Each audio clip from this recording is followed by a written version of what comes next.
विश्ववंदिता शहसुनो शिवसैषा मुद्रा भद्राय राजते. एका पित्यानं आपल्या पुत्राला काय स्वप्न दिलंय, काय महत्वाकांक्षा, किती आत्मविश्वास आहे पित्याला. हो, माझा पुत्र राज्य घडवेलच. ते राज्य प्रतिपदेच्या चंद्राच्या कलेप्रमाणे वाढत जाईल आणि एक दिवस ते विश्वाला वंदनीय होईल. संस्कृत मधून लिहितायत शहाजी राजे. संभाजी महाराजांना तर 16 भाषा येत आहेत. मराठी येते, हिंदी येते, उर्दू येते, कन्नड येते, तामिळ येते, हिब्रू येते, पाली येते, संस्कृत येते. एवढंच नाही, राज्याभिषेकाच्या वेळी रायगडावर आलेला हेनरी ऑक्झेंडन लिहून ठेवतो, या छोट्या युवराजाला इंग्रजी सुद्धा येते. 350 वर्षापूर्वी ज्ञान ही अत्यंत महत्वाची गोष्ट आहे. 350 वर्षापूर्वी महाराजांनी कैक पाठशाळांना भेटी दिल्याचा उल्लेख आहे. कोकणात त्यांनी शाळा देखील उभारल्यात. आताच राजकारण हे अर्थकारणावर आहे. 350 वर्षापूर्वीचं शिवाजी महाराजांचं राजकारण मात्र जीवन मूल्यांवर अधिष्ठित होतं. हे सगळ्यात महत्वाचं आहे. कोकणच्या किनारपट्टीवर 750 किलोमीटरची किनारपट्टी आहे. दर्या ताब्यात घेण्यासाठी, सुरक्षित ठेवण्यासाठी महाराजांनी या किनारपट्टीवर 85 किल्ले उभारले. जंजिरा घ्यायचा प्रयत्न केला, साधलं नाही. अखेर जंजिराच्या उरावर महाराजांनी दुसरी शिवलंका उभारली. दर्याला बेसन घातली. दुर्ग सिंधुदुर्ग महाराजांनी उभा केला. या सिंधुदुर्गाचं बांधकाम करताना महाराज तिथल्या किल्लेदाराला काय सूचना देतात माहिती आहे? इंग्रजांकडनं शिसे मोजून घेणे. का? फसवतात. सांगतायत महाराज, वाळू बांधकामासाठी लागणारी धुवून घेणे. वाळूस माती राहील, समुद्राच्या लाटांनी परत माती वाहून जाईल, वाळू मोकळी होईल आणि भिंत कोसळेल. किती बारकाईनं लक्ष आहे. उत्तम स्थापत्य तज्ञ आहेत महाराज, विलक्षण. या सिंधुदुर्गाचं बांधकाम चालू होतं त्यावेळी महाराज ते बघायला गेले. बांधकाम बघता बघता अनावधानानं त्यांचा डावा पाय ओल्या बांधकामावर पडला आणि उजवा हात तिथल्या चुन्याच्या गिलाव्यावर. महाराजांच्या पायाचा आणि हाताचा ठसा तिथं उमटला. महाराज म्हटले अरे, आणि कामगार म्हणले धन्य झालो महाराज, दर्याला व्यसन घातलीत, ही दुसरी शिवलंका उभारलीत, सिंधुदुर्ग उभा केला. महाराज, आपण इथं सतत असायला हवे असं आम्हाला वाटतच होतं. आता या आपल्या ठशांच्या रूपानं आपली सतत सोबत इथं होत राहील. त्या कामगारांनी महाराजांच्या पायाचा आणि हाताचा ठसा व्यवस्थित संवर्धित केला. पुढे महाराणी जिजाबाईंनी त्याला कोवाड केली. आजही सिंधुदुर्गावर गेला तर छत्रपती शिवाजी महाराजांच्या पायाचा आणि हाताचा ठसा तुम्हाला तिथं दिसेल. महाराजांच्या हयातीत महाराजांचं उभारलेलं हे आणखी एक जिवंत स्मारक आहे सिंधुदुर्गावर. 350 वर्षापूर्वी प्रत्येक क्षेत्रात क्रांती आहे. महाराजांनी आपल्या सैनिकांना सक्त आदेश दिलाय, शेतकऱ्याच्या भाजीच्या देठालाही हात लागता कामा नये. पण कुठल्याही शेतकऱ्याच्या, स्वराज्यातल्या, आपल्या राज्यातल्या शेतकऱ्याच्या भाजीच्या देठाला तर हात लावायचा नाहीच. पण शत्रू राज्यात जाल, स्वारीवर जाल, शत्रूच्या राज्यातल्या शेतकऱ्यांच्या भाजीच्या देठालाही हात लावायचा नाही. स्वतःच्या शेतकऱ्यांचीच नव्हे, शत्रूच्या शेतकऱ्यांची सुद्धा काळजी घेणारा हा राजा आहे. सक्त आदेश आहे. मंदिर, मस्जिद, चर्च हात लावायचा नाही. सक्त आज्ञा आहे. परस्त्री माते समान, बाई माणसास धक्का लागता कामा नये. काय अलौकिक आहे सगळं. हाताशी काय होतं महाराजांच्यावर? ना सैन्य, ना सामर्थ्य, ना संपत्ती. पण महाराजांनी हाताशी काही नसताना शून्यातनं विश्व उभा केला. तुम्ही सुरुवात करा. लोककल्याणाचं कार्य असेल तर सगळी सृष्टी तुमच्या पाठीशी उभा राहते. महाराजांनी हे सिद्ध करून दाखवलं. अहो 13, 14, 15, 16, 17 वर्षाची पोरं महाराज गोळा करायचे, दूरवर एखाद्या जंगलात जायचे, जंगलातल्या दाट झाडीत या पोरांना तलवारबाजीचा युद्धाचं प्रशिक्षण द्यायचंय, पण कुणाला नकळत, कुणाला कळणार नाही अशा बेतानं, आणि आपल्या जंगलात आत काय चाललंय ते बाहेर कुणाला कळू नये म्हणून शिवबाराजांनी जंगलाच्या बाहेरच्या झाडावर एक पोऱ्या उभा केलेला असायचा. त्याला सांगितलेलं असायचं, कुणी अनोळखी माणूस येताना दिसला की तू नुसता खुनेचा आवाज कर. तुझा खुनेचा आवाज ऐकला की मी तलवारी समशेर लपवून ठेवतो आणि विट्टीदंडूचा खेळ चालू करतो, म्हणजे कुणाला कळणार नाही आपला आत काय चाललंय ते. त्या दिवशी शिवबाराजांचा खेळ रंगात आला होता. आपल्या सोबत त्यांना तलवारबाजीचा युद्धाचं प्रशिक्षण दिलं जात होतं. त्याचवेळी जंगलाच्या बाहेरच्या झाडावर एक खुनेचं पोरग टेहणी करत बसलं होतं. त्याच वेळी त्याला दिसलं एक 15-16 वर्षाचं रांगडं पोरग येताना. तसं खुनेचं पोर ठरवलं, नीट निरखून बघितलं, येणारं पोर अनोळखी वाटलं. तसं बसल्या जागेवरून त्याने हुबेहूब मोराचा आवाज काढला. मोराचा आवाज म्हणजे खून शिवबाराजांना कळवायची. कुणी अनोळखी येतंय सावध राहा. शिवबाराजांनी मोराचा आवाज ऐकला. आपल्या सोबत त्यांना सांगितलं, अरे तलवारी समशेर लपवून ठेवा, विटीदंडूचा खेळ चालू करा. कुणी अनोळखी येतंय. पोरांनी तलवारी लपवल्या, विटीदंडूचा खेळ चालू झाला. तोपर्यंत जंगलाच्या बाहेरच्या झाडावरचं ते खुनेचं पोरग टप्प दिशेखाली पडलं होतं. 15-16 वर्षाच्या त्या रांगड्या पोरापुढे उभा राहिलं होतं आणि त्याला दमात घेऊन विचारत होतं, कोण र तू? आणि ते 15-16 वर्षाचं रांगडं पोरग सांगत होतं, रामोश्याचा बहिर्जी जी. काय काम काढलं सर? काही नाही जी, राजांना भेटायचं होतं. का र? बोलू की राजांना मग सांगतो. ते खुनेचा पोर म्हटलं, तो तर महतच, मी राजासनी सांगाव देऊन येतो. खुनेच पोरग आत गेलं, राजांना सांगू लागलं. राजा कुणी रामोश्याचा बहिर्जी आलायची. राजे म्हणले, दे पाठवून आत. बहिर्जी आत आला, राजांपुढे उभा राहिला. राजाने विचार, काय काम काढलंस रे? तसा बहिर्जी म्हणाला, राज आम्हाला बी तुमच्या खेळात घ्या की सामील करून. राजाने विचारलं, काय येतं तुला? सगळं येतं जी. कसला बी आवाज करतो, कुणाची बी नक्कल करतो. राजा वेषांतर तर असं करतो की तुम्ही बी ओळखायचा नाही. राजांना पटलं वाटलं माणूस कामाचा. असं असं मग चल ये ये ये, आत्तापासूनच आमच्या खेळात ये. तसा बहिर्जी घुटमळला. म्हटला, राज उद्यापासून येतो की जी. का र? नाही, बापाला सांगावा दिला असता राज. बापाला सांगून मग उद्यापासून येतो की जी. राजे म्हणले, ठीक आहे, ये उद्यापासून. बहिर्जी जायला वळाला, 5-6 पावलं गेला. अचानक काय वाटलं कोणास ठाऊक, बहिर्जी पुन्हा माघार आला. राजांना म्हणाला, राज एक सांगू का जी? राजे म्हणले, बोल. नाही, कुणी अनोळखी माणूस आला तर तुम्हाला कळावं म्हणून तुम्ही झाडावर जो पोऱ्या उभा केलाय त्याला सांगा, ह्या दिवसात मोर वरडत नाही. ती नाही, कुणी जाणता माणूस यायचा आणि मोराचा आवाज ऐकायचा. तो विचार करायचा, या दिवसात जर मोर ओरडतच नाही तर आवाज आला कुठून? आयत गवसून जाल राजा. राजाने माणसं गोळा केली. त्याशी दऱ्याखोऱ्यातली गिरकंदरातली अचूक ज्ञान सूक्ष्म निरीक्षण असलेली हाच बहिर्जी पुढे राजांचा गुप्तहेर प्रमुख झाला. रवींद्रनाथ टागोर एका ठिकाणी असं म्हणतात की हा देश मुळातच विविध जातींचा, नाना पंथांचा, अनेक धर्मांचा, या सगळ्यांना एकत्र आणणं कठीण. ते एकत्र आले तर त्यांच्यात एकसंगता निर्माण होणं कठीण, आणि एकसंगता निर्माण जरी झाली तर त्यांच्यात राष्ट्रीयत्व निर्माण करणं हे आणखी महाकठीण. पण हे अत्यंत महाकठीण कार्य छत्रपती शिवाजी महाराजांनी या स्वराज्याच्या रूपानं इथं पूर्ण करून दाखवलं. 350 वर्षापूर्वी केवढं हे अफाट कार्य आहे. खरं तर ॲबे करे नावाचा एक फ्रेंच प्रवासी महाराष्ट्रात आला होता. तो शिवाजी महाराजांच्या रोह्याच्या कार्यालयात पोहोचला. दर्यावर आता अधिकार महाराजांचा. या ॲबे करेला राजापूरच्या बंदरात जायचं होतं. त्यासाठी महाराजांच्या कार्यालयातनं परवाना घेतल्याशिवाय त्याला पुढचा प्रवास करता येणार नव्हता. तो परवाना घ्यायला तो रोह्याच्या महाराजांच्या कार्यालयात पोहोचला. हा ॲबे करे मुळातच जिज्ञासू.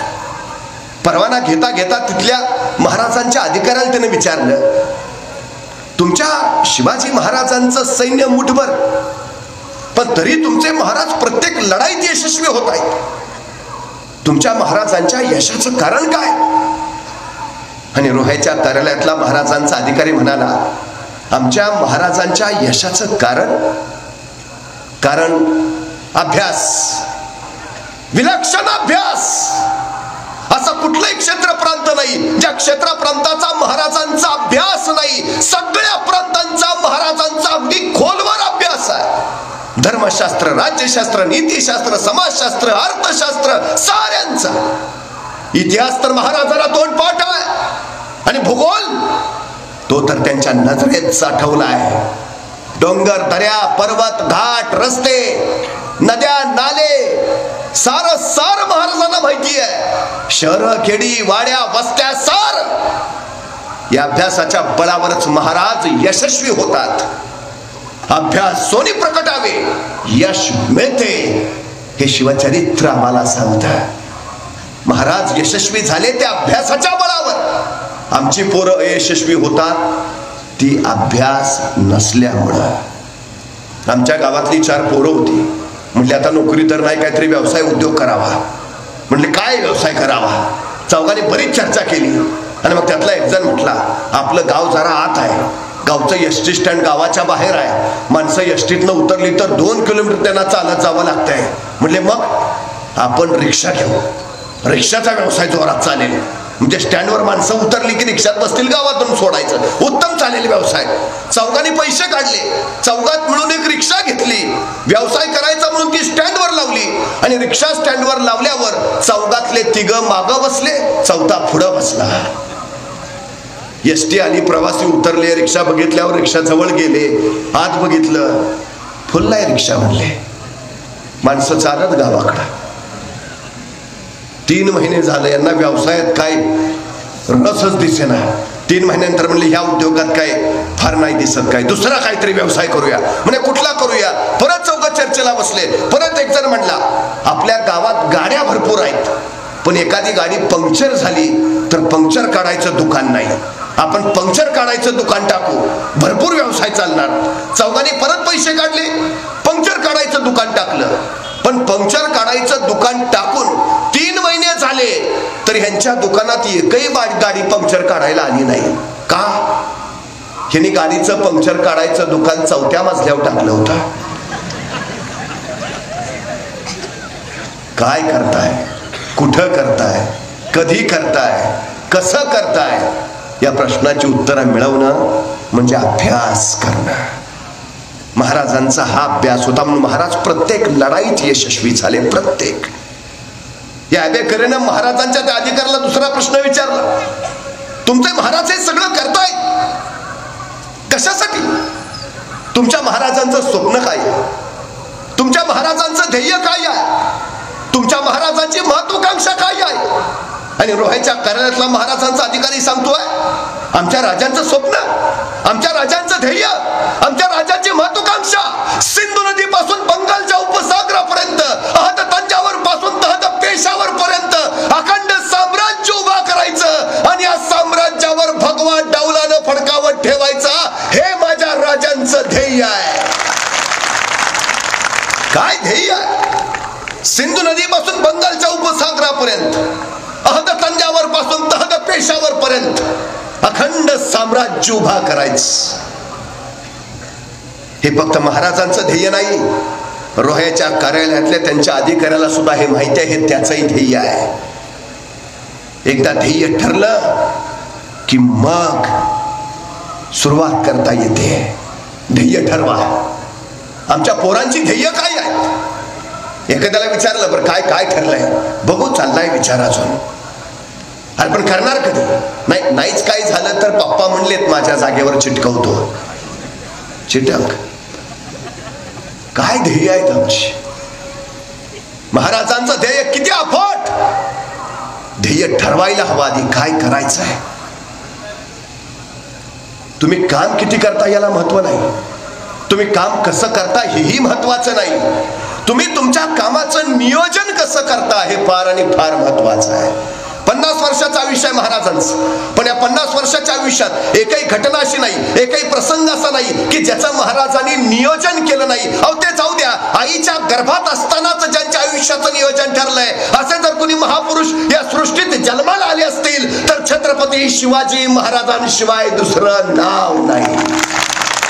जन्माला यायच्या आधी ठरलं का जन्माला यायचंय, जन्माला यायच्या आधी ठरलं जन्माला येऊन काय करायचंय. 50 वर्ष एकही घटना अशी नाही, एकही प्रसंग असा नाही की ज्याचं महाराजांनी नियोजन केलं नाही. अहो ते जाऊ द्या, महाराजांच्या आयुष्यात एक आणि एकमेव घटना आहे ज्याचं महाराजांनी नियोजन केलं नव्हतं, ती म्हणजे महाराजांचा मृत्यू. एवढ्या एकाच घटनेचं नियोजन नव्हतं.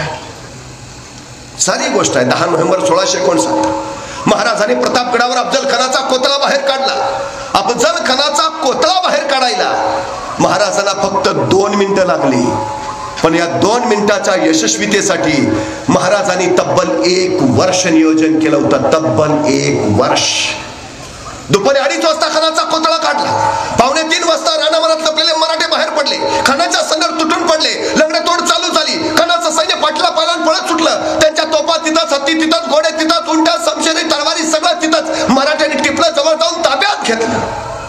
महाराजांना माहिती आहे, हो आपण खान मारणारच आहोत. मारला. खान येते वेळी 4000 घोडे घेऊन आलाय. भले 2000 घोडी पळून जाण्यात यशस्वी होतील, पण या प्रसंगात 2000 घोडी आपल्याला मिळणारच आहेत. आणि महाराजांना अफजल खानाच्या प्रसंगात 2000 घोडी मिळाली. पण नुसती घोडी मिळून उपयोग आहे का? ते घोडे चालवणारे प्रशिक्षित घोडेस्वार सुद्धा हवेत, तर त्याचा उपयोग. एखाद्याला विचारावं, गाडी आहे ना घरी मला चालवता येत नाही ना, उपयोग काय तुमच्या गाडीचा? घोडे मिळाले 2000, पण चालवणारे नसतील तर? नियोजन बघा महाराजांचं. 10 नोव्हेंबर 1659 या दिवसाच्या बरोबर 6 महिने आधी महाराजांनी आपल्या 2000 लोकांना घोडेस्वारीचं शिक्षण देऊन प्रशिक्षित करून ठेवलंय. आणि त्यांना सांगितलंय 6 महिन्यानंतर 10 नोव्हेंबरला सायंकाळी 4 वाजता तुम्हाला घोडी मिळणार आहेत. बुकिंग झालेलं आहे. हे नियोजन. भान राखून योजना आखाव्यात आणि बेभान होऊन त्या अंमलात आणाव्यात, हे महाराजांच्या यशाचं सूत्र आहे. या सगळ्या गोष्टींच्या बळावरच 6 जून 1674 रायगडावर महाराजांचा राज्याभिषेक झाला. या म्लेंच्या पातशाहीमध्ये एक मराठा एवढा पातशाह झाला, ही गोष्ट काही साधी झाली नाही, असं बखरकरांनी त्याचं वर्णनही केलं. राजे छत्रपती झाले. शेतकऱ्यांचं, कष्टकऱ्यांचं, कामकऱ्यांचं राज्य या मातीत अस्तित्वात आलं. पण महाराजांचा हा राज्याभिषेक उद्ध्वस्त करण्यासाठी औरंगजेब जंग पछाडत होता. महाराजांचा राज्याभिषेक त्याला मोडायचाच होता, होच द्यायचा नव्हता. आणि महाराजांचा राज्याभिषेक उद्ध्वस्त करायची जबाबदारी त्याने आपल्या दूध भावावर सोपवलेली. तो अहमदनगर जिल्ह्यात श्रीगोंदा नावाचा तालुका आहे. त्या श्रीगोंदा तालुक्यात भीमेच्या काठावर बहादूरगड नावाचा एक किल्ला आहे. या बहादूरगडावर औरंगजेबाचा दूध भाऊ राहत होता, ज्याचं नाव होतं खान जहान बहादूर खान कोकलताज साहेबाजंग. कसं जोरदार नाव आहे, खान जहान बहादूर खान कोकलताज साहेबाजंग. आता काय लोक विचारतात त्याची बायको कसं नाव घेत असेल. आता आपल्याला काय करायचं आहे, पण नाव जोरात आहे हो. खान जहान बहादूर खान कोकलताज साहेबाजंग. पूर्वी आपली नावं पण जोरात होती. तानाजी, बाजी, येसाजी, कोंडाजी, कडतोजी. म्हणजे कुणी आपलं नाव घ्यावं त्याला जी म्हणावंच लागायचं. स्वाभिमान दिला होता महाराजांनी. पण याचं नाव जोरात खान जहान बहादूर खान कोकलताज साहेबाजंग. त्याच्यावर जबाबदारी होती महाराजांचा राज्याभिषेक मोडायची. पण तरी राज्याभिषेक झाला. औरंगजेब कमालीचा संतापला. त्यांनी खरमरीत पत्र या बहादूर खानाला लिहिलं, करतोस काय, राज्याभिषेक झाला. या बहादूर खानानं औरंगजेबाला लगेच कळवलं, हुजूर मी उत्तरेकडून प्रचंड प्रयत्न केले, पण बहुतेक त्या खुदाचीच इच्छा होती शिवराय छत्रपती व्हावे. काय अलौकिक उत्तर आहे. बहादूर खान सांगतोय, मी उत्तरेकडनं प्रचंड प्रयत्न केले, पण बहुतेक परमेश्वराचीच इच्छा होती की महाराज छत्रपती व्हावे. पण बहादूर खानाच्या या उत्तरानं औरंगजेबाचं समाधान होणार नव्हतं. तो भयान संतापला होता. बहादूर खानाला माहिती होतं औरंगजेबाचा हा राग असा राहून चालणार नाही. त्याचा राग गेला पाहिजे आपल्यावरचा. त्याला माहिती होता औरंगजेबाचा राग कसा घालवायचा. त्याला हेही माहिती आहे की टेबला खाल्लं दिलं म्हणजे टेबलावरनं काम होतं. पैसा म्हटलं की औरंगजेब पागडायचा. या बहादूर खानानं काय केलं, बहादूर खानानं औरंगजेबाला लगेच पत्र लिहिलं, हुजूर इथं बहादूरगडावर मी 1 कोटी रुपये नगद गोळा करून ठेवले आणि 200 दक्षिणी घोडी. बस एवढा पावसाळा संपू द्या. हे 1 कोटी रुपये आणि 200 घोडी मी लगेच आग्र्याला पाठवतो. औरंगजेबानं पत्र वाचलं, 1 कोटी नगद. बरे पट्टे, शाबास शाबास शाबास, लवकर लवकर लवकर पाठवून दे आणि हितनं पुढे जरा नीट राहा. रागच गेला औरंगजेबाचा 1 कोटी म्हटल्यावर.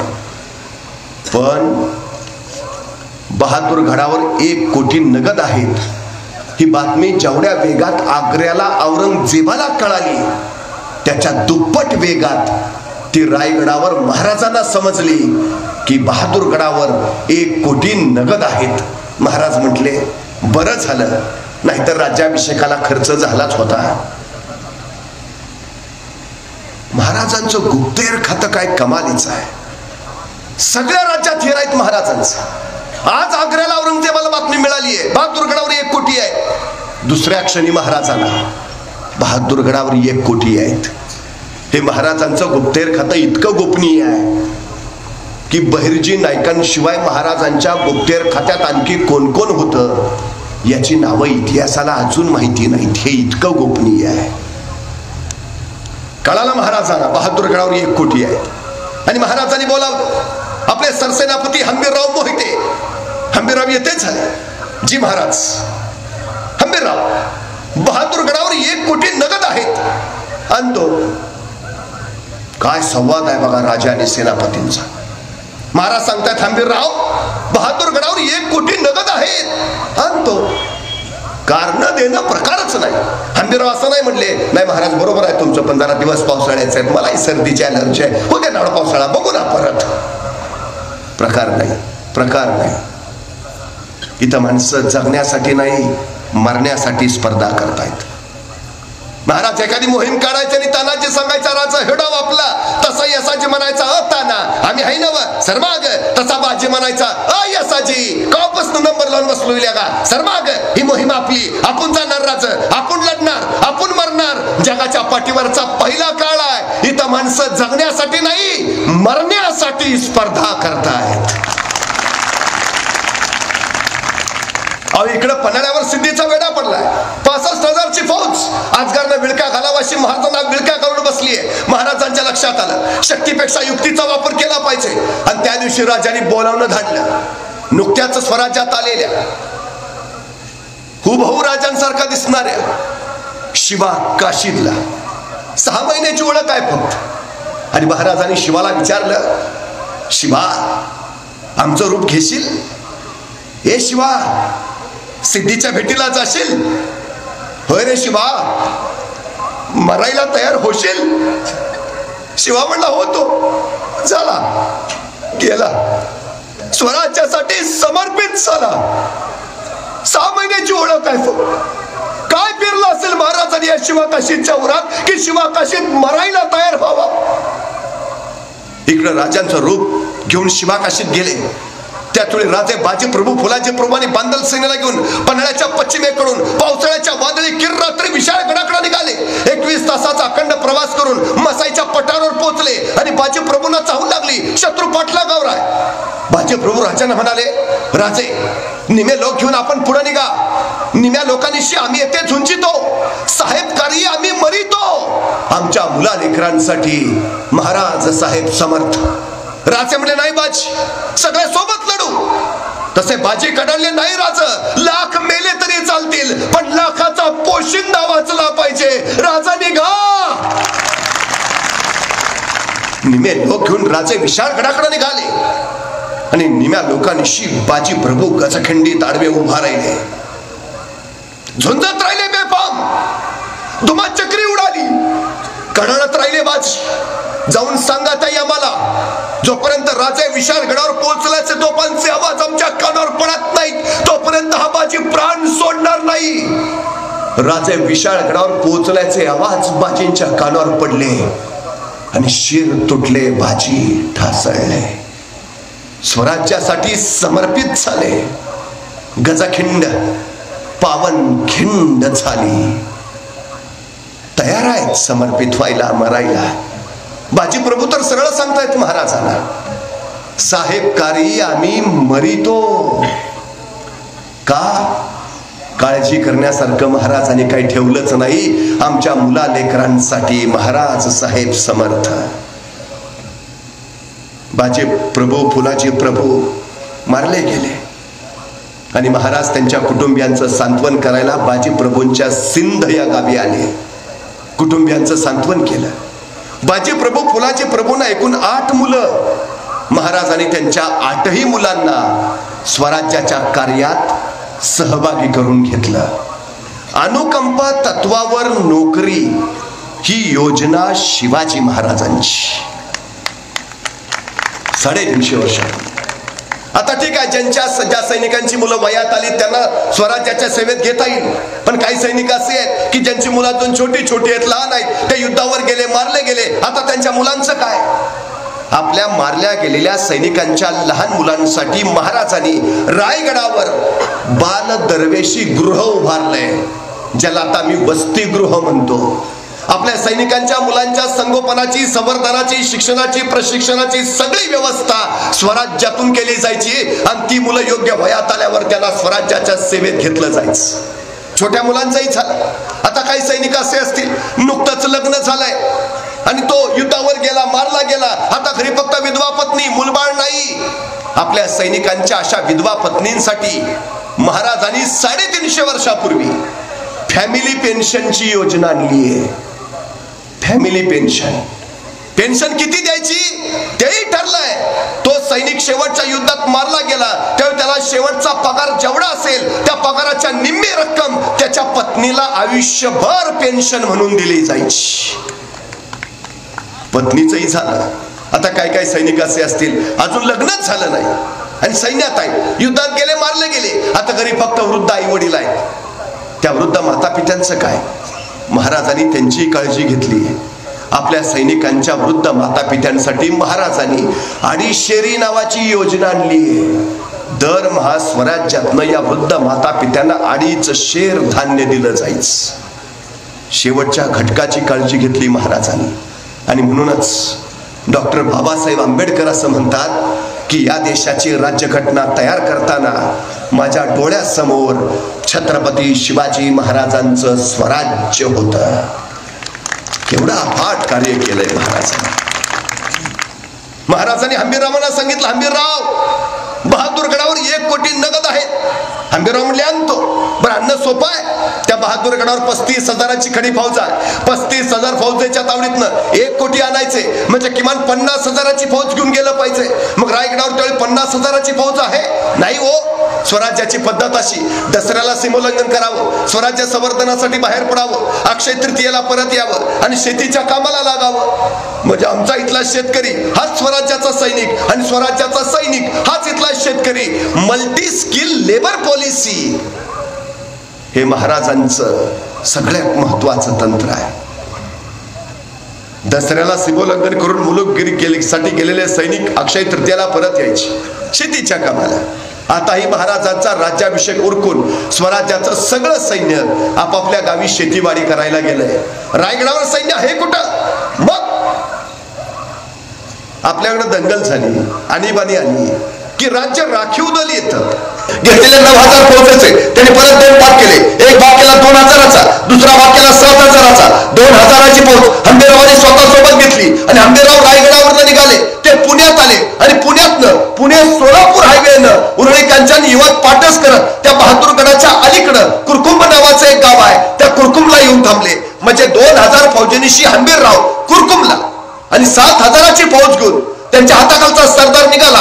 तो रायगडावरनं पुण्यात आला आणि पुण्यातनं पुणे नगर हायवेनं रांजणगाव शिरूर करत अहमदनगरला पोहोचला आणि अहमदनगरवरून श्रीगोंद्याकडं म्हणजे बहादूरगडाच्या दिशेनं निघाला. हे 7,000 सैन्य नगरवरून जसं बहादूरगडाच्या दिशेनं निघालं त्याने एकच हल्लाकल्लोळ करायला सुरुवात केली. हर हर महादेव, जय भवानी, ढोल ताशे बरवायला सुरुवात केली. अवघा कल्लोळ उठला आणि हा कल्लोळ बहादूरगडाच्या कानावर गेला. एक हेर धावत धावत बहादूर खानाजवळ पोहोचला. हुजूर, क्या हुआ?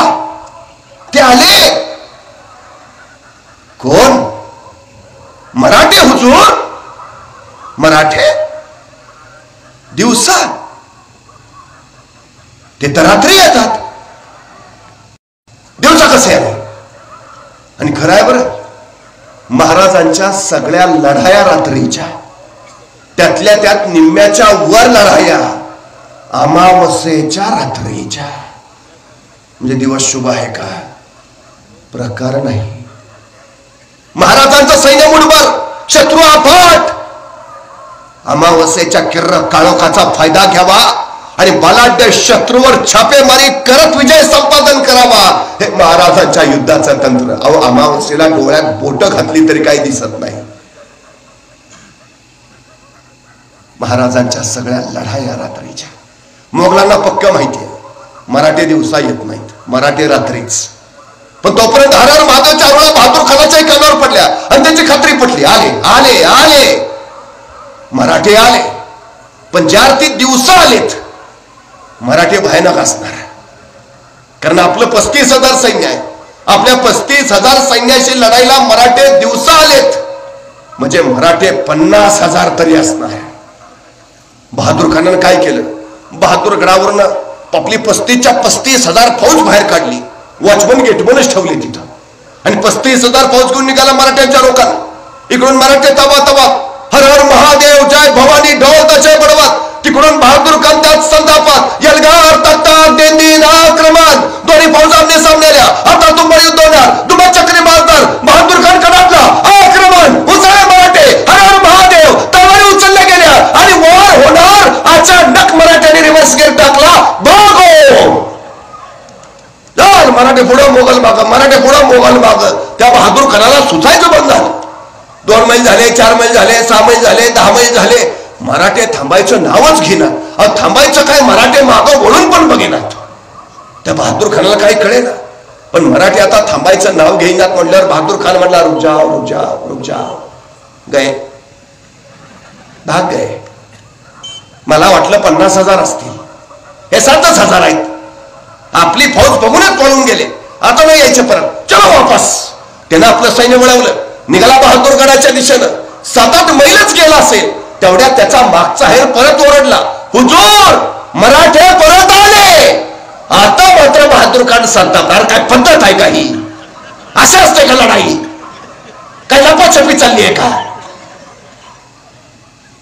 पण वैतागलेला बहादूर खान आता करतो काय, येत आहेत मराठे चालून म्हटल्यावर. परत सगळं सैन्य वळवलं, निघाला मराठ्यांच्या दिशेनं. आता मराठे तावात घुसायचं आणि कापायचं. बहादूर कोण संतापलेला, आक्रमण करत दोन्ही फौज आमने सामने आल्या. आता तुम्हाला रणसंग्राम मारणार. कडाडले बहादूर खान, उसळले मराठे, तलवारी उचलल्या गेल्या. वार होणार. मराठ्यांनी परत रिव्हर्स गेअर टाकला. भागो झाल. मराठे पुढं मोगल माग, मराठे पुढं मोगल माग. 5 मैल झाले, 10 मैल झाले, 15 मैल झाले. मराठे पुढंच. बहादूर खान म्हणला रुक जाओ. गए. उगा हुलकावणी दाखवायला आलते. आता नाही यायचे परत, चलो वापस. त्यांनी त्याचं सगळं सैन्य वळवलं, निघाला बहादूरगडाच्या दिशेनं. 10-15 मैलच गेला असेल तेवढ्यात त्याचा मागचा हेर परत ओरडला, हुजूर मराठे परत आले. आता मात्र बहादूर खान वैतागला. काय व्हायचं ते होऊ द्या. आता जातील तिथपर्यंत आणायचे, नाहीतर हे दिवसभर खेळवत बसतील आपल्याला. असे काय व्हायचं ते होऊ द्या. जातील तिथपर्यंत आणायचे बस. त्याचं पक्क ठरलं. त्याने आपल्या सैनिकांना सांगितलं, सजग राहा, सावध राहा. सैतान हे मराठे कुठेही उगवतात, कुठेही गायब होतात. पोटात काही नसलं तरी पाठीचे कणे ताट ठेवतात. दुश्मन संपवतात आणि मग पुढ्यात येतात. सावध राहा. काय व्हायचं ते होऊ दे. आता जातील तिथपर्यंत ताणायची. ठरलं.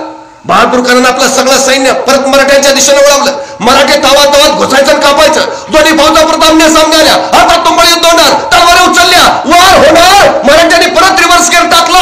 भागो. पण आता पक्क ठरलेलं बहादूर खानाचं, काय व्हायचं ते होऊ दे. जातील तिथपर्यंत आणायचे.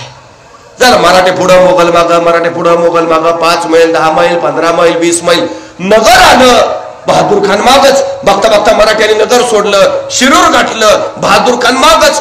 बहादूर खान शिरूरला पोहोचला. तसा बहादूर खानाचा एक सरदार म्हणला, हुजूर गए मराठे, अब वापस लौट चल. तू गप.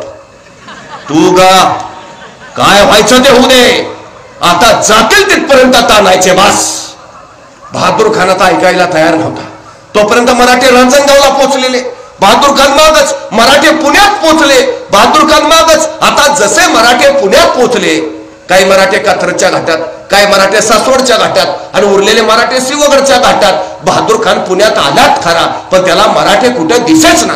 यही तो थे, कहा गए, ढूंढ 35,000 सैन्य मराठ्यांना शोधत राहिलं, पण सापडतील ते मराठे कसले? शोधून शोधून वैतागला बहादूर खान, पण मराठे गवसेनात. अहो त्याला काय माहिती आहे, सह्याद्रीच्या दऱ्याखोऱ्यात फक्त तिघच फिरू शकतात, एक वारा, दुसरा वाघ आणि तिसरे मराठे, चौथ्याचं काम नाही. पण आता मराठे सापडतच नाहीत म्हटल्यावर मग बहादूर खान म्हणाला, जीतम जीतम जीतम, बड़ी जीत मिली हमें, मराठे भाग गए, मराठों को भगा दिया, खासी जीत मिली, चलो वापस. आणि बहादूर खान त्याचा 35,000 सैन्य घेऊन निघाला पुण्यातनं माघारी. पण बहादूर खान आपल्या 35,000 फौजेनिशी पार पुण्यात पोहोचलाय. एवढीच बातमी हेरानी इकडं कुरकुमला उभा असणाऱ्या हंबीररावांना दिली. तो तिकडून पार पुण्यात पोहोचलाय, इकडून रान मोकळच आहे. हंबीररावांनी आपली 2,000 फौज घेतली, एका चेहप्यात बहादूरगड गाठला. तिथं वाचमन गेटमन थांबडून सुजवले, आत जाऊन 1 कोटी उडवले. 200 दक्षिणी घोडी ताब्यात घेतली. किल्ल्यात जेवढं किमती सामान होतं, किमती ऐवज होता, तेवढा सगळा घोड्यावर लादला. हंबीररावांना खरं तर किल्ल्यातलं सगळंच घ्यायचं होतं, पण नाईलाजानं घेता नाही आलं. शेवटी अत्यंत दुःखाने त्यांनी ते पेटवून दिलं. आणि मग 1 कोटी नका 200 दक्षिणी घोडी त्याच्यावर लादलेला ऐवज घेऊन हंबीरराव निघाले परत बहादूरगडावरनं. कुरकुमवरनं पाटस, येवा, तोरडे, कांचन करत पुण्यातनं रायगड. इकडं जीतम जीतम करत बहादूर खान पोचला होता नगरला. नगरवरनं निघाला होता बहादूरगडाकडं. जसा जसा बहादूरगड जवळ यायला लागला, त्याला नुसता धूरच दिसायला लागला. त्याला काय कळेना. एक सुजलेला वाचलेला त्याच्या पुढ्यात आला. बहादूर खान त्याला विचारलं, ये क्या है? तो सुजलेला म्हटला, हुजूर सब ले गए. कौन? मराठे हुजूर. मराठे? तो हम किनके पीछे थे? मराठों के हुजूर. तो इधर कौन आया था? मराठे हुजूर. ऐसा कैसे हो सकता है? ऐसा ही हुआ हुजूर. आणि मग त्याला कळलं असं फसवलंय. म्हणजे 7,000 मराठ्यांनी आपल्याला इकडून इकडं पळवत नेलं आणि 2,000 मराठ्यांनी तोपर्यंत इकडं काम तमाम केलं. या खुदा कैसे है ये मराठे? मला सांगा, शत्रूचं सैन्य किती? 35,000. महाराजांचं सैन्य किती? 9,000. मग महाराज असं म्हणले का हो, त्यांचे 35,000 आहेत, आपले 9,000 आहेत, डिपॉझिट पण राहणार नाही, कशाला अर्ज भरा? माघार घेतली का? महाराज म्हणले जरा तयारी करू 10-15, मग अर्ज भरू. नाही हो, जे आहे ते, जेवढं आहे तेवढं. कारण नाही, अजिबात नाही. महाराजांच्या यशाचं सगळ्यात महत्वाचं कारण महाराजांनी पर्याय निर्माण केले. पर्याय. शत्रूचं सैन्य 35,000, आपलं 9,000. आपलं वाढवता येत आहे का? नाही. मग ठीक आहे, त्याचं कमी करा. काय पर्याय काढला? आपलं वाढवता येत नाही ना, त्याचं कमी करा. 35च्या 35 इकडे नेऊन ठेवले. वॉचमन गेट मनच तिथं, किती कमी करावे? पर्याय. मी नेहमी एक गोष्ट सांगतो. एक राजा होता. त्या राजाच्या समोर 2 कैदी आणले. राजाने आरोप ऐकले आणि शिक्षा सुनावली, मरेपर्यंत फाशी. फाशीची शिक्षा ऐकल्याबरोबर एक कैदी तिथं चक्कर येऊन बेशुद्ध झाला. दुसरा कैदी मात्र न्यूटन असल्यासारखा विचार करत बसला होता. पहिला शुद्धीवर आला तरी दुसरा न्यूटनच. मग पहिल्यानं विचारलं, तू शिक्षा ऐकली नाही का? तो म्हणाला, ऐकली ना. अरे मग फाशी झाली आपल्याला, तुला भीती नाही वाटत? तसा तो कैदी म्हणला, ते फाशी बिशीचं सोड रे. गेले वर्षभर माझा उडणारा घोडा तयार करायचा प्रयोग चाललाय. प्रयोग अंतिम टप्प्यात आहे. आता काही दिवसात माझा घोडा आकाशात उडेलच. पण नेमकी फाशीची शिक्षा झाली. ते फाशीचं काही नाही रे, आता माझ्या प्रयोगाचं काय होणार त्याची मला काळजी आहे. तसं त्या कैद्याने विचारलं, उडणारा घोडा? घोडा कधी उडतो का? ते सांगतोय ना, प्रयोग अंतिम टप्प्यात आहे. काही दिवसातच माझा घोडा आकाशात उडेल. नेमकी फाशीची. त्यांची चर्चा राजाला ऐकली. राजा म्हणला, काय काय काय म्हटला? उडणारा घोडा? डोक्यावर पडलाय का? घोडा कधी उडतो का? तसा तो कैदी म्हटला, महाराज, मरणारा माणूस खोटं नाही बोलत. अहो, फाशीची शिक्षा दिली मला, कशाला खोटं सांगेन? गेले वर्षभर माझा प्रयोग चालला, प्रयोग अंतिम टप्प्यात आहे. महाराज, माझ्या घोड्याच्या बाजूला राहू द्या, मला फक्त 1 वर्ष द्या. ह्या 1 वर्षात मी तुमच्या घोड्याला आकाशात उडायला शिकवू शकतो. आता राजाला प्रश्न पडला, म्हटलं असं तसं मारणारच आहे, पण जर दिलंच ह्याला 1 वर्ष आणि लागलाच आपला घोडा आकाशात उडायला, तर ह्या जगात आपण एकमेव राजे ज्याच्याकडे उडणारा घोडा आहे. राजा म्हणला ठीक आहे, चल दिलं दिलं दिलं दिलं तुला 1 वर्ष दिलं. त्याला 1 वर्ष मिळालं, पण त्या पहिल्या कायद्याला काही कळेना. त्यानं त्याला परत विचारलं, घोडा खरंच उडतो? तसा तो कैदी म्हटला, घोडा उडतो होईल का? आणि मग राजाला खोटं का सांगितलंस? हे बघ तू तुझं आजचं मरण फक्त उद्यावर ढकलतोय. तसा तो कैदी म्हटला, हे बघ मी माझ्या जगण्याचे पर्याय तयार करतोय. मतलब मतलब मतलब या 1 वर्षात काही घडू शकतं. म्हणजे अरे ह्या 1 वर्षात मला फाशी देणारा राजाच मरू शकतो, आणि तो नाही मेला तर माझा नैसर्गिक मृत्यू होऊ शकतो. आणि तो पण नाही मेला तर ज्या राजाच्या घोड्याला आकाशात उडायला शिकवायचा आहे तो घोडा मरू शकतो. आणि तो पण नाही मेला तर घोडा खरंच उडू शकतो. अरे काही घडेल ना, वर्ष आहे माझ्याकडं. मी आता कशाला मानू, मी आता माघार कशाला घेऊ, मी आता परत कशाला फिरू? मी लढत राहीन. जोपर्यंत मी जिंकत नाही तोपर्यंत मी झुंजत राहीन. हे महाराजांच्या यशाचं रहस्य आहे. झेपावत राहा, ध्येयाच्या दिशेनं फक्त जात राहा.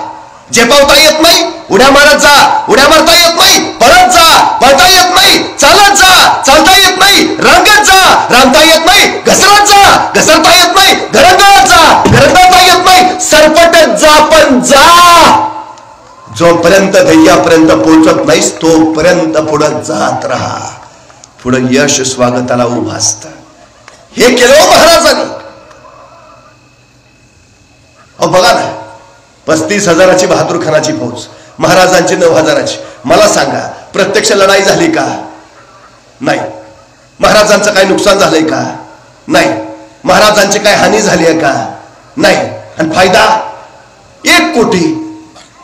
जर आम्हाला 1 कोटी मिळाले तर आता पार्टी.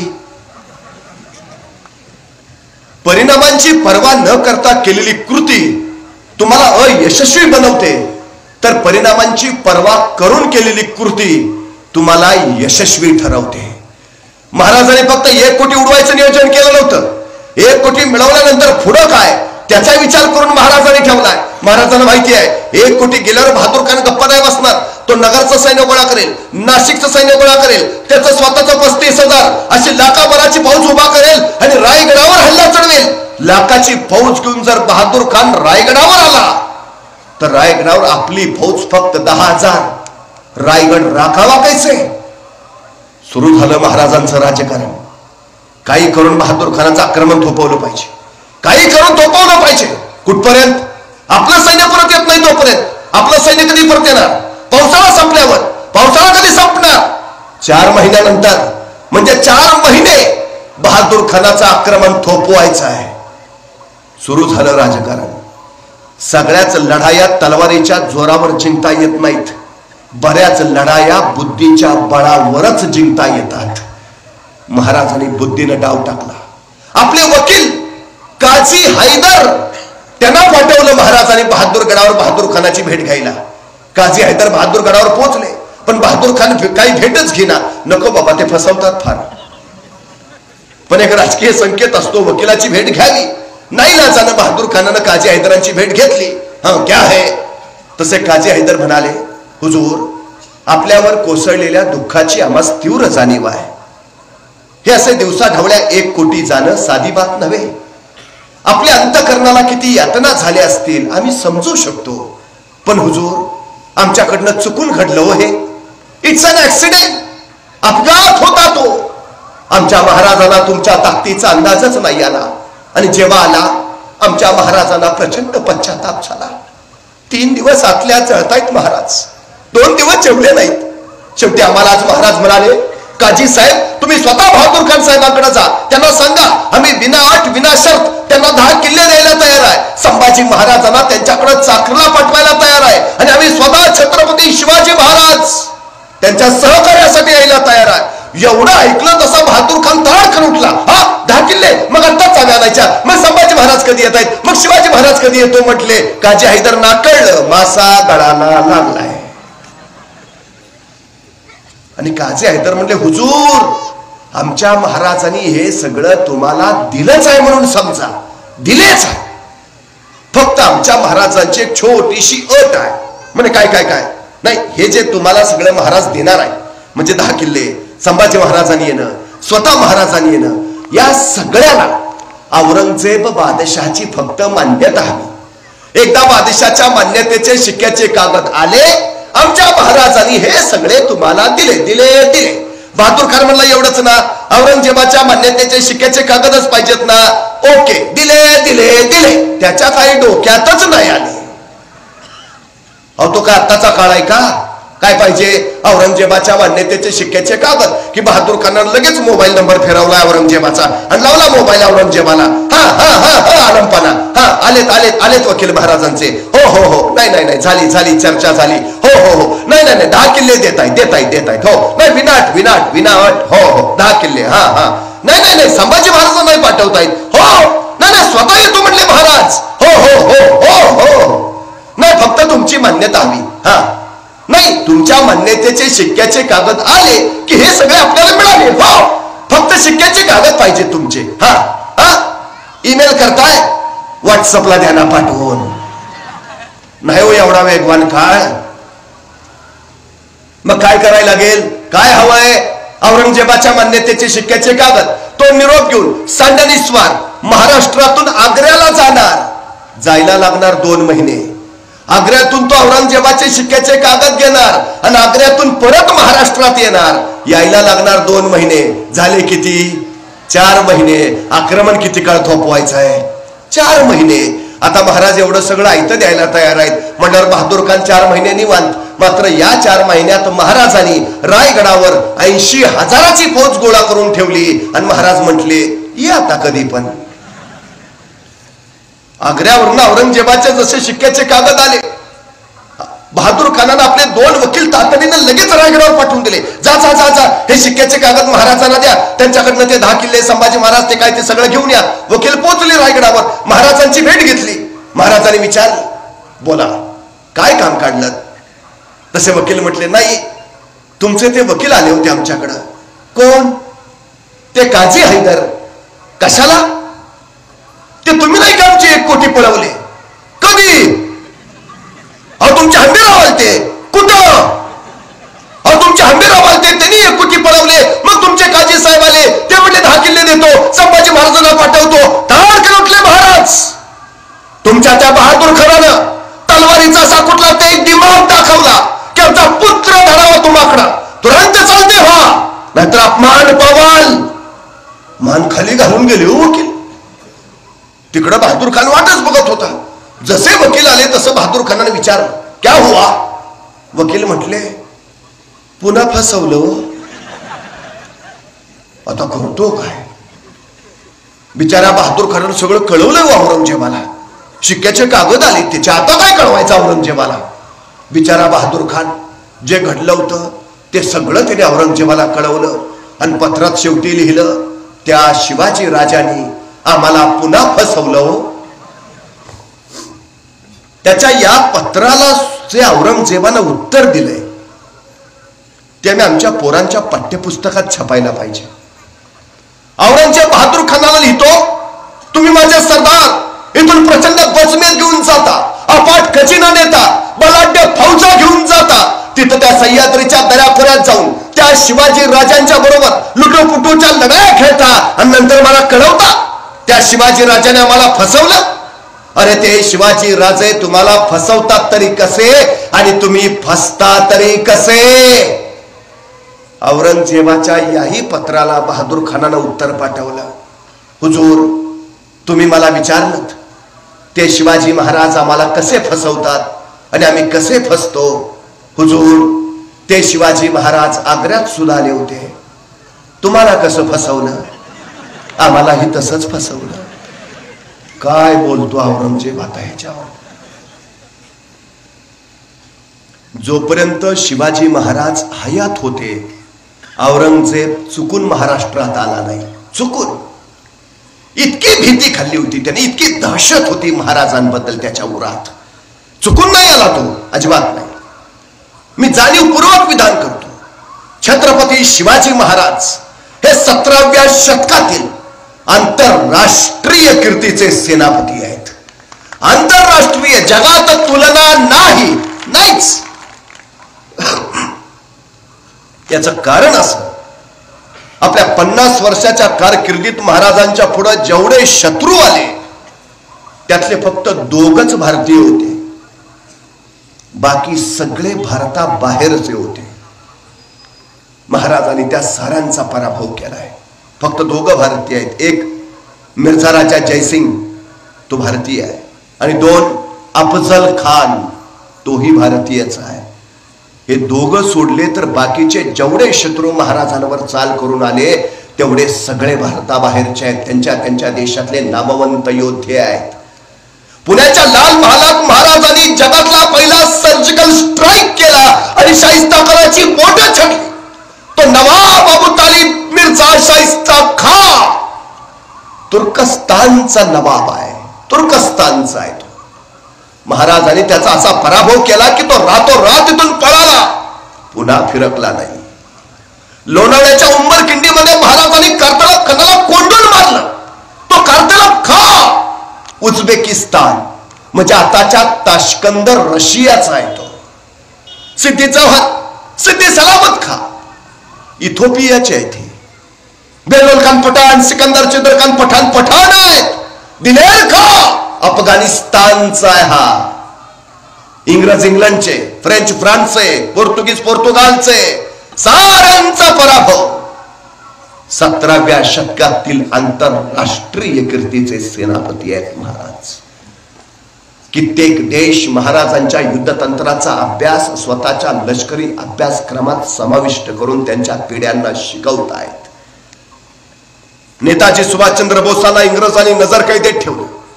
या नजरकैदेत असतानाच नेताजींच्या हाती शिवचरित्र आलं, आणि हे शिवचरित्र वाचताना नेताजी सुभाषचंद्र बोसांची नजर शिवाजी महाराजांच्या आग्र्याच्या सुटकेच्या प्रकरणावर थांबली.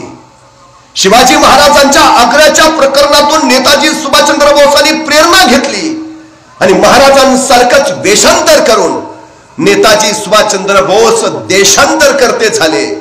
देशाच्या बाहेर जाऊन नेताजी सुभाषचंद्र बोसांनी आझाद हिंद फौजेची उभारणी केली, आणि या आझाद हिंद फौजेच्या आपल्या आझाद हिंद सैनिकांना भारतीय स्वातंत्र्याचा नेताजींनी एकच महामंत्र दिला. या देशाला स्वातंत्र्य मिळवण्याचा एकच मंत्र, शिवराय, शिवराय आणि शिवराय. परवा एक पाश्चात्य तत्वज्ञ भारतामध्ये आला होता. तो असं म्हणाला की तुमची भारतीय पोरं भाग्यवान, तुमची भारतीय पोरं खरंच भाग्यवान, कारण आमच्या पोरांना प्रेरणा द्यायला आम्हाला काल्पनिक सुपरमॅन तयार करावे लागले. आमच्या पोरांना प्रेरणा द्यायला मला काल्पनिक स्पायडरमॅन बनवावे लागले. आमच्या पोरांना प्रेरणा द्यायला मला काल्पनिक रॉबिन हुड तयार करावे लागले. तुमची भारतीय पोरं भाग्यवान, त्यांना प्रेरणा द्यायला खुद्द छत्रपती शिवाजी महाराज आणि छत्रपती संभाजी महाराज या मातीत जन्माला आले. आपण भाग्यवान आहोत. आपण छत्रपती शिवाजी महाराजांच्या भूमीत जन्माला आलो आहोत. छत्रपती शिवाजी महाराजांचा तो विचार, ते कार्य आपल्या कृतीत उतरवूया. स्वराज्य आणि सुराज्य उभा करूया. धन्यवाद. जय महाराज. खरी बातमी, परखड सत्य. पाहत रहा राजमुद्रा न्यूज लाईव्ह.